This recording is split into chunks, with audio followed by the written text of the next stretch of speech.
but the universe Wait, isn't. you're saying, but okay, so you're putting for like a monotheist. Sorry, like is No, that I the right just term? So like God is the universe. no, I just think that it's incoherent to say that God is a purely actual being. Yeah, but let's go into it. So you're Well, actually, saying that if he not that is, it's incoherent, just that it doesn't match with observed reality. all right, but don't cut me I, off. Don't cut me off. It's Sorry, I just think very rude. I was just I think So the completing. if idea. I was you're just saying completing my. God, you're saying if God's pure actuality, what is your criticism of that? Be very succinct. I I thought we just discussed this. I think the problem with the belief that God is purely actual is that it entails necessitarianism. Sorry, it means that there's only one possible world, which is the actual world. Well, I think more than that, I think it implies that everything is pure act. That there's no distinction between potentiality and actuality. And if that's true, then the argument is incoherent. Yeah, okay, I agree with that, but maybe I don't think he's going to follow what I think you'll have to lay it out for him why that's the case. I'm at work. Okay, well, so the idea is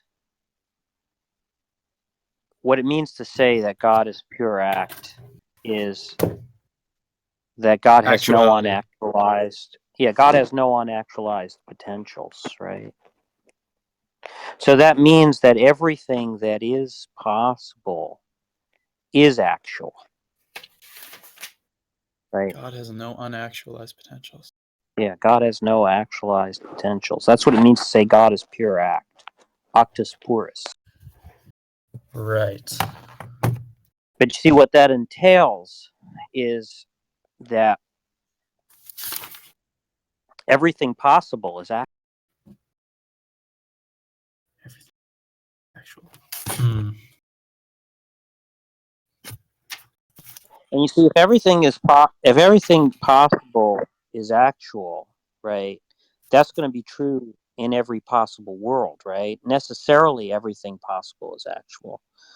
So what Josh is getting at is that if there's no distinction between the possible and the actual in any possible world, that distinction is empty.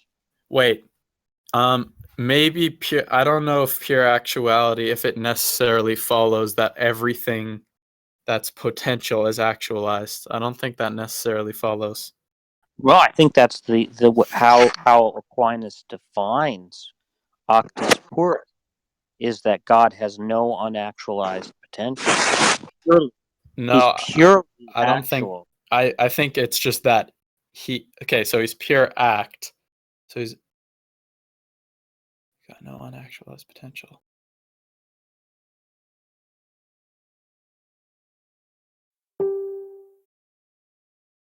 There just needs to be a first act.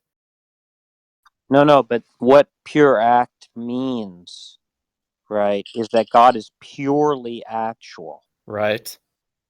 Which is to say that he has no unactualized potentials. Does it? Every potential.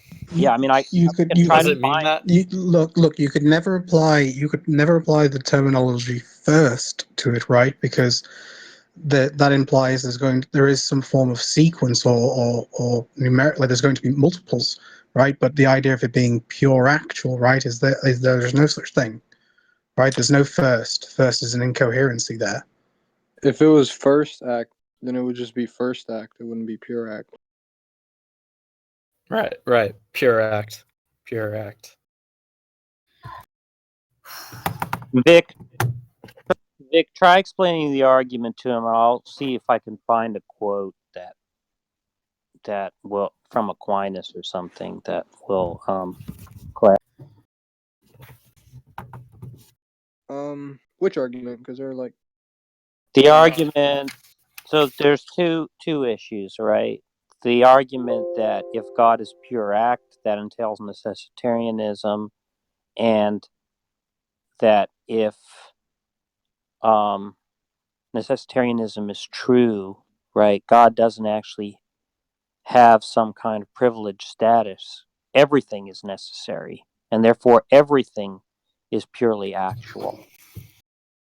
Yeah. So that's a problem because God's existence is supposed to explain the existence of the world, but God has all the same properties in all possible worlds. And so if he's explaining the existence of the world and he has all the same properties in all possible worlds, then the world exists in all possible worlds, right? Because it's explained by something that obtains in all possible worlds. What do you mean by all possible worlds? Isn't all of existence necessarily purely actual, and so God couldn't No. be a separate entity?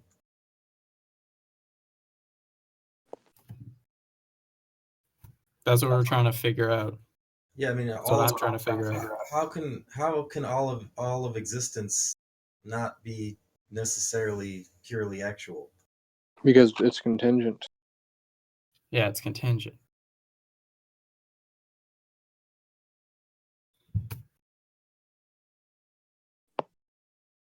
I posted a link to Mullen's discussion of divine simplicity. Yeah, that's what I'm looking at right now, because I think that might be where we need to go. Now, of course, he's not actually a proponent of the view, but he's just I'm looking at describing. Aquinas, Okay. divine simplicity. How- So it says God's existing, his substance, is not the existing common to other things, but an existing distinct from all other existing. So by his very own existing, God differs from all other beings. Okay, so that rules out monism, where he is the same as the universe. But we still need to answer what is all of existence contingent on? God. No, you're equivocating on contingent. Yeah, doesn't God exist? I mean, isn't he part of existence? Outbound, you cannot be heard. You need to fix your microphone or just not talk. I'm probably just too far from my laptop. Yep. I mean, what would, like, isn't God part of existence? Well, according to Aquinas, God's existence, his substance, God's existence is not the existing common to other things, but an existing distinct from all other existing. So he's not the same as other existence. So he's different in some way. Well, Yeah, I mean, every entity would be, separate from the rest of existence. But it would still be included in all of existence. No, because the argument would go that everything that if you take one individual thing, that's different than everything else in some way, but in the more fundamental way, it proceeds from God, therefore it is in the same category. Yeah, I mean, I get that the rest of existence, it would be a different category from God, but God still would exist, so he would still be in an existence, in part of the existence. I mean, existence as a whole would include everything.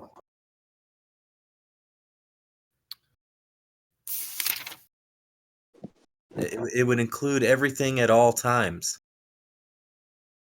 Not according to this. Yeah, I mean, the problem is that once you really get into Thomism and divine simplicity, it's just theological non-cognitivism. But they try to What the call hell is themselves that? theists. He doesn't know what that means, Vic. No, I mean, the point is that I mean, if I can't use Why do you guys don't throw around like big words like that? The thing you have to understand about Vic is he's basically like a thug, right? And so he's throwing around big words precisely because he expects you not to know the meaning. Okay, well, I won't let that go. Tell me what non-cognitivism is. Or whatever you said. that the proposition God exists Or rather, this statement "God exists" doesn't even really express a proposition because it's just gibberish. Well, I think that's a little bit uncharitable.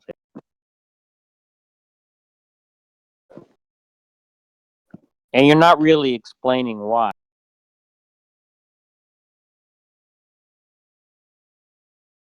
Well, one of the examples is how he says that God exists, but it doesn't exist in the same sense that anything else exists, right? So what does it mean for God to exist? It's just like saying God blah blahs.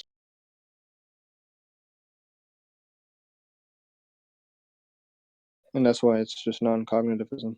So the idea that Vic is trying to get at, right, is if God's existence is different in kind from other types of existence, in what sense are we saying anything meaningful, right, about God when we say that God exists if we're just equivocating on the meaning of existence there? Yeah, maybe we're not saying anything meaningful in that one sentence. I'm fine with agreeing with that.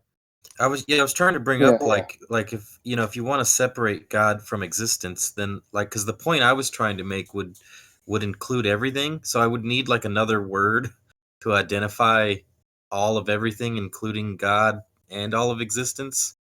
And because I was saying wouldn't all of existence be pure actuality? And you're saying no, God's outside of that. So if I include everything together with God, and I don't have a That's term called for, monism. if I mean, wouldn't that all together be all of pure actuality?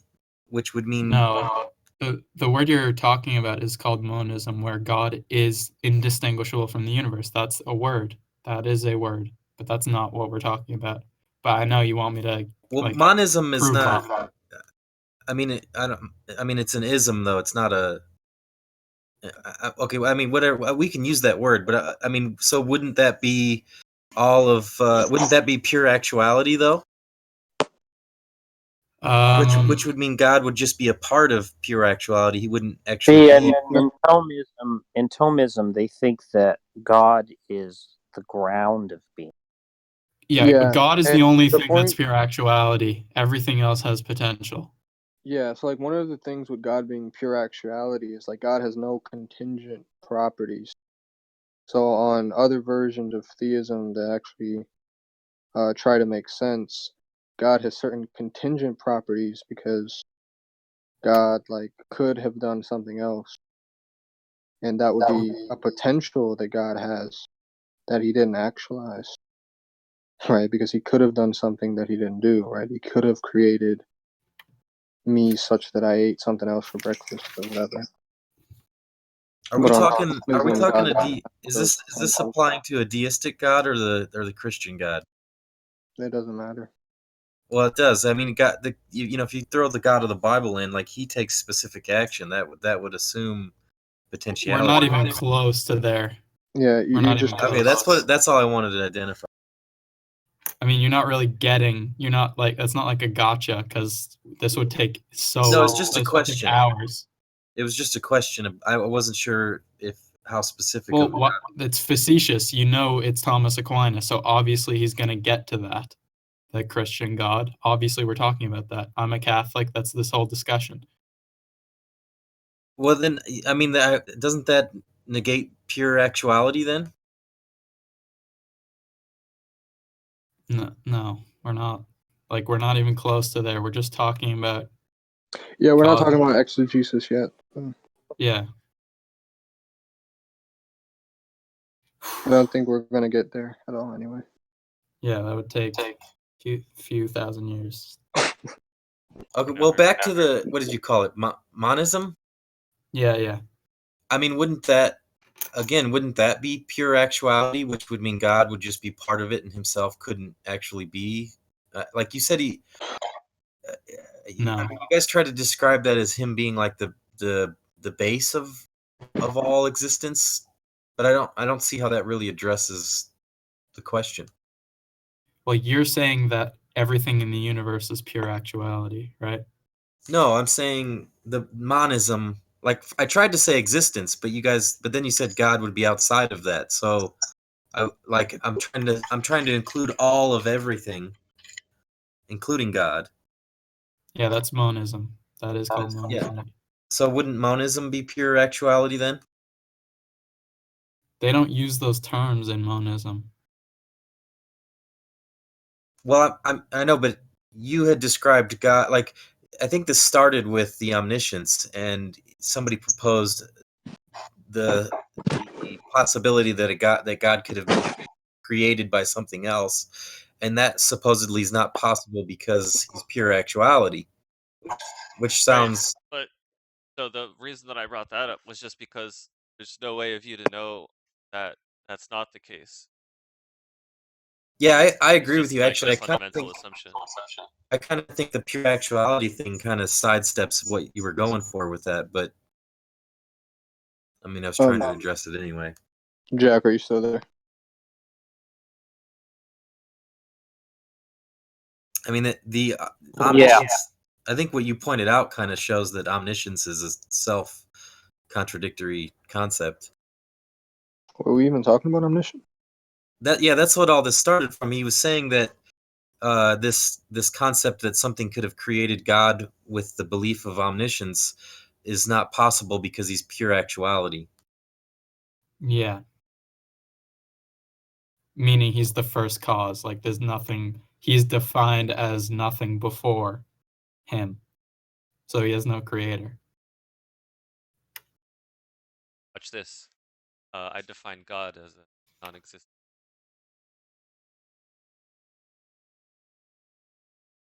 Like how could you like if you had knowledge that was impossible for you to know, if there was knowledge out there that was impossible for you to know, how would you be aware that you didn't know that? What? What? Like you can't have knowledge of that which can't be knowable. So it it based on that it Can we follows. just get back to the original conversation? That's what it started on, was omniscience.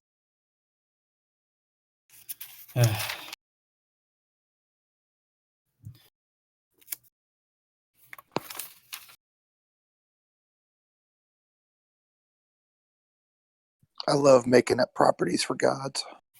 I mean, you wouldn't know what it's not possible for you to know. So so uh, like it makes it impossible to know if you're omniscient. But the point is, omniscience isn't like the starting point of why I believe in God or why that's why that's proved. Like that's not where it starts.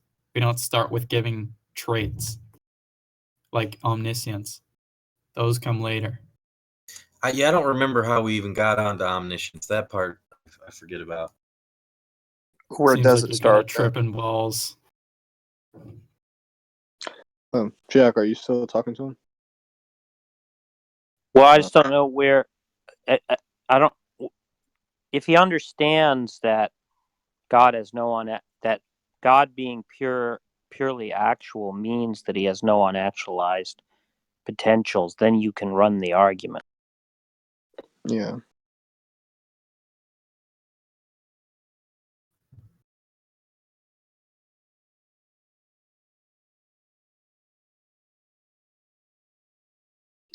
So does he have a response to the argument?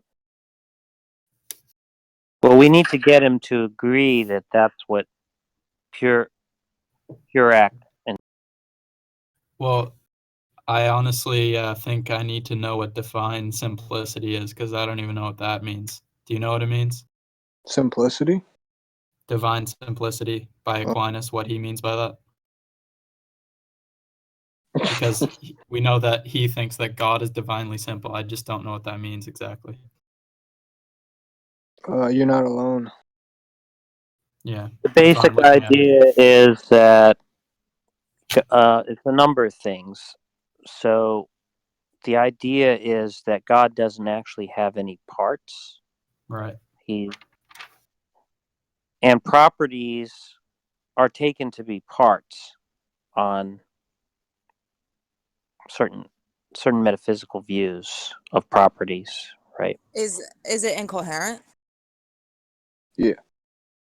So they say that God is identical to his properties rather than that God is the bearer of properties.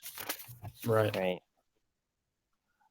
And then what follows from that is that every property ascribed to God is the same property. So God's omniscience is his omnipotence, which is his perfect goodness. Right. And that makes him divinely simple. Yeah. Yeah. Okay. Yeah. God has no properties, and God is identical to all of those properties that he doesn't have. Because those are just human conceptions. Yes. Yeah, you can throw that in too. Well, is that what he's trying to get at? Well, the idea is that when you predicate of God something like saying that God is good, or God is powerful, or God is knowing, right? You're not actually applying predicates in the same way you would if you were applying those same predicates to a human being. Right. Like He has God is good. Yeah, so he has a doctrine of analogy. So all of the predicates that we're predicating of God, we're doing it analogically to the way What we other way is there to apply them? I got you. That makes sense. So like when we say humans are powerful, but then God is all powerful. Powerful doesn't it's not univocal. It's analogical. Right. Yeah, that makes sense. What is the other way that you? What? That, and then you just get to another problem. Yeah, what's the other way that it's applied? Like that it's a part.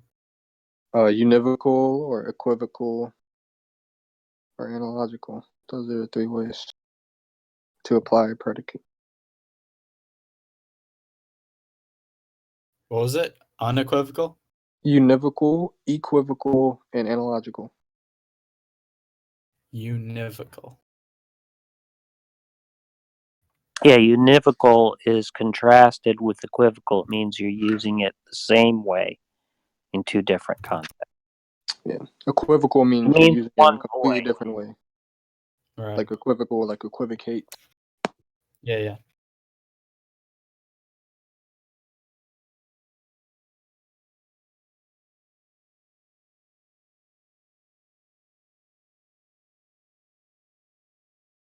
God is beautiful.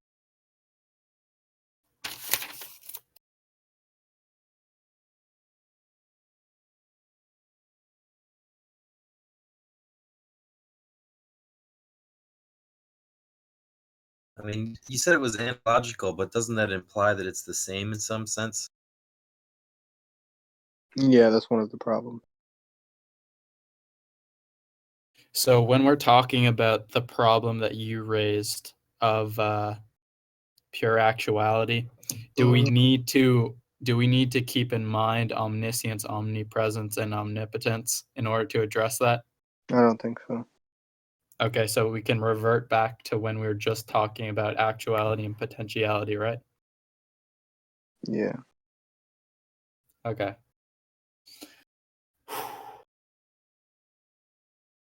So in the 5 ways proving their God, the first one based on change, the last sentence is, so we are forced eventually to come to a first cause of change, not itself being changed by anything. And this is what everyone understands by God. I don't see where it says pure actuality, so maybe I went too far in saying that.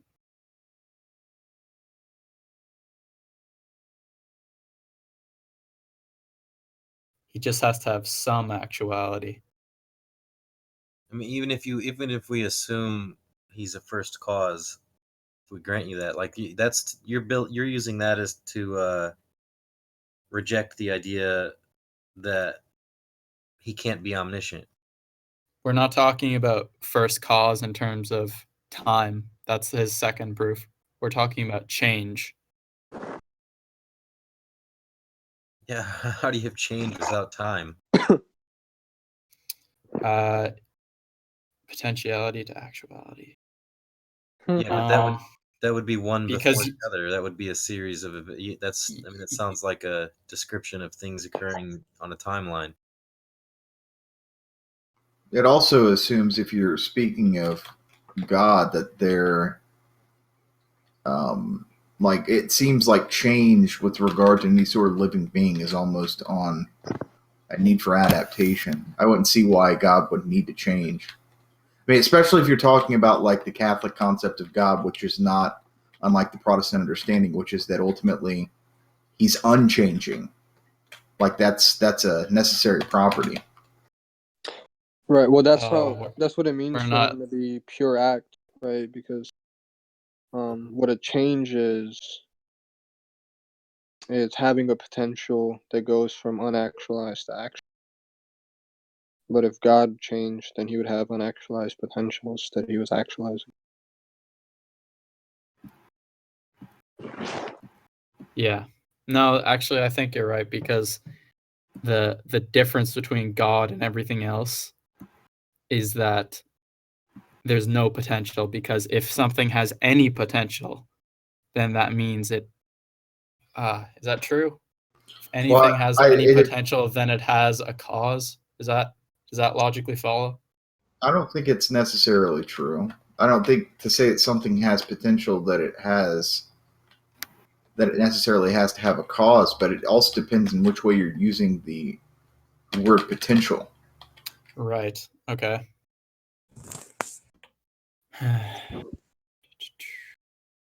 Well, what makes things change? I'm just reading from the book. What makes things changeable is unrealized potentiality. Yeah. What makes things changeable is unrealized potentiality. That's literally what I just said. I'm a genius. But what makes them cause change is their already realized state. Yeah, see how that entails that God has no unactualized potential. Yeah, I think God is unchanging necessarily. Yeah. Okay, Vic, so now he understands that God being purely actual means he has no unactualized potentials. Now, explain to him why that entails necessitarianism and why it entails that everything is purely actual. Right. Well, did you already try to explain it?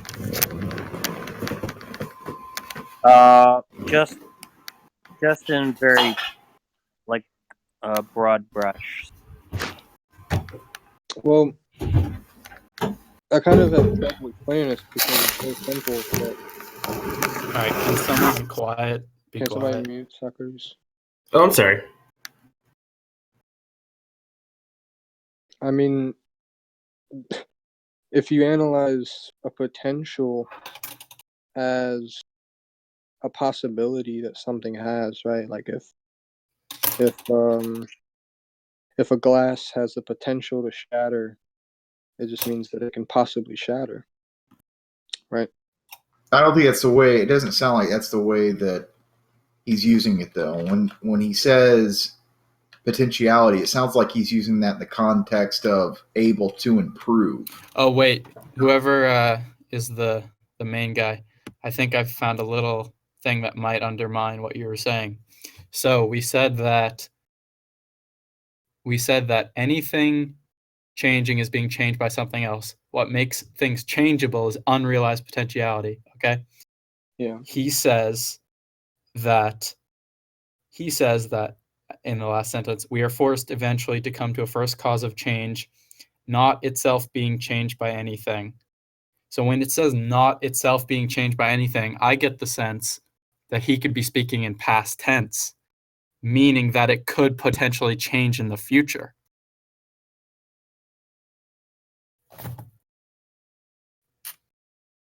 Meaning he's not pure act. He's talking about when you're coming to a first kind of cause and the necessity of the first kind of cause. They're saying if it's going to be the first cause, it can't itself be have changing. Been caused. Right, it can't be the type of thing that's changing. No, it can't be the type of thing that was changed. Yeah, but that just doesn't make any sense. I'm not understanding then. So do you think there can be like some kind of backwards causation? I'm thinking that he can change things after, as long as he was not changed, as long as he was not caused. As long as he was not caused, that doesn't rule out that he can change. He can cause change. Yeah, but you believe, right, that God is purely actual, and that God has an unchanging essence, right? I don't know if he's purely actual by that. I don't know. I No, don't think well, he regardless of is. whether it's by that or not, I thought you held to the view that God is purely actual. No, I'm questioning that now. I'm really questioning that now. Oh, okay. Well, because you because of grant the that wording. Okay, but are you questioning that that's Thomas's view or the church's view? I'm saying that, Thomas's view, by what it says on the page here.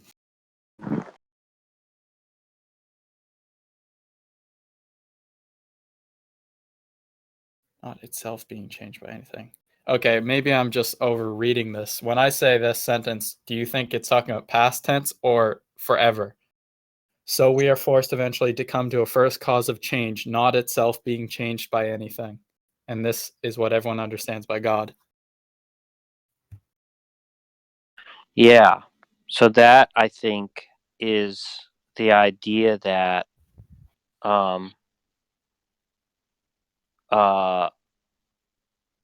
that is the idea that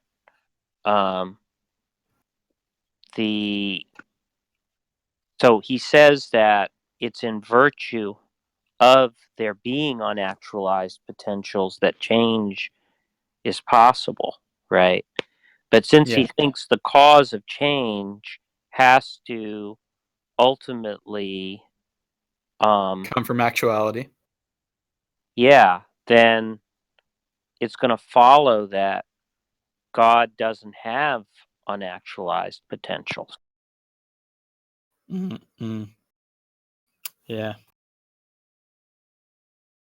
Force eventually change, not itself being changed by anything.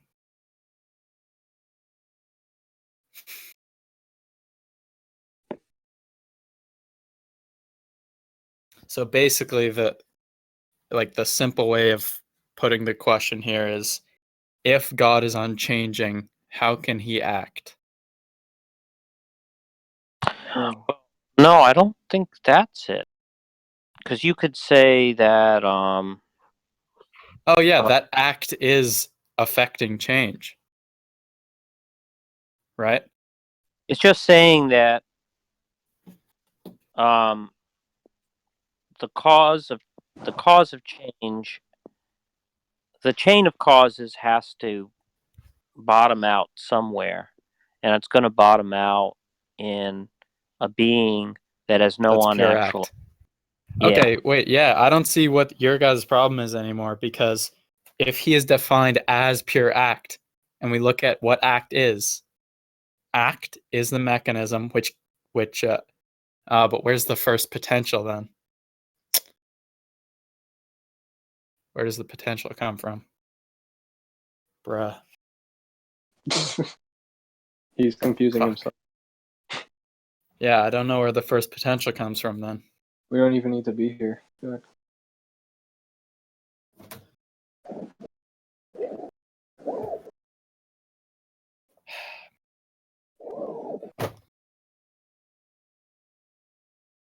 Because the universe came after God. So before there was the universe, there was God, there was no potentiality. So how could he? I think it might be. I'm lost, boys. Contradiction. I'm lost. On this argument.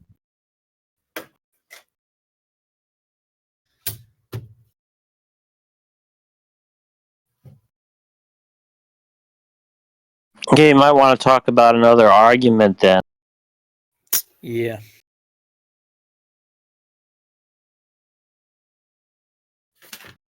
You'd probably do good to listen to some lectures on Aquinas. Listen to Do you know anyone who gives good lectures on Aquinas? Yeah, listen to the William Lane Craig debate on divine simplicity. Who does he debate? I don't know, Father Barron or some shit. Oh, I know that guy. I watched him debate Christopher Hitchens, William Lane Craig. Yeah. You're probably not going to get anything out of that. I thought it was a decisive win for Craig, but that was my takeaway. Anyways, a lot of people, just real quick before you go, a lot of people sort of like shit on watching debates to learn anything, but I mean, I could just tell you from experience about 90% of what I've learned, at least in the beginning, was just from watching debates. Like you pick up shit that you pick up shit that you don't even know that you're really paying attention to, and then it just comes up. So don't discount watching debates. Like anything you can get your hands on. Like I've seen the Christopher Hitchens and William Lane Craig debate. There's always little gems in one of the debates, whether it's learning the perspective of the person that you hold the opposite view against, or the person that you're rooting for. You'll learn something from it. Oh no, I learned lots. That's why I said it was. I found it to be of great value because when he gave 5 clear arguments, and Christopher Hitchens said he basically just employed Karl Popper's idea of scientific knowledge and said, none of those are falsifiable, so I'm not going to engage in any of them, which I thought was just a complete cop-out. And then it was pretty much over. So, yeah. You're not really going to learn anything from Christopher Hitchens. That's not true. You'll actually. Think he's overrated? Well, no, he's definitely overrated. I think what Vic means is like he's so fucking white bread. It's not even funny. But you'll definitely learn how to argue very, very badly if you listen to Christopher Hitchens. Is he just like really arrogant, or he's arrogant? But his like he is. I mean, I would probably consider him to be a white belt. Like, I mean, there are a couple people who would maybe like notch him up a few belts, but I consider his shit to be a white belt. What does that mean? Like the lowest tiered form of atheism that you could, or a form of argumentation that you could imagine. Yeah. Yeah, because I was looking at the comments and they're just like so retarded in favor of Hitchens. So in support for no good reason. It's the confidence he exudes. Whereas William Lane Craig's kind of like his Christopher Hitchens. His thing was not philosophy. His was rhetoric. Like for all of his faults, he was a really good public speaker. But that's about all he had on his side. Yeah, and from Plato we know that's not very. It's not really valuable. I mean, ultimately valuable. It's not virtuous. Sorry, it's not virtuous. I was gonna say you'd be surprised the amount of people who could get through could bullshit their way through a debate using only rhetoric. Yeah, no, I wouldn't be surprised. I joined a debating society and I had to quit because I found it of no use. No one cared about the truth at all.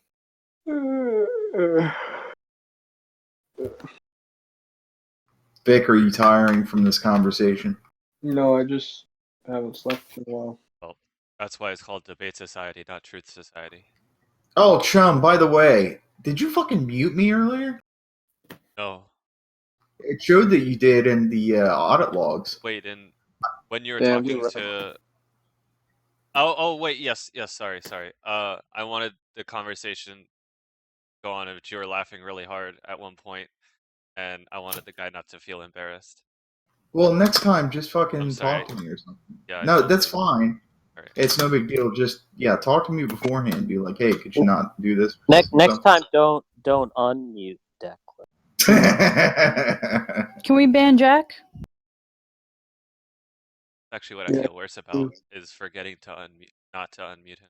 Yeah, like I was completely muted for a while, and I kept wondering why I wasn't hearing the beep sound when I went to go talk. And I can ban Jack.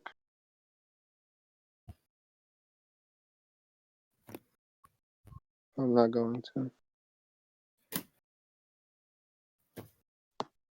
Yeah. You are this cult figure that people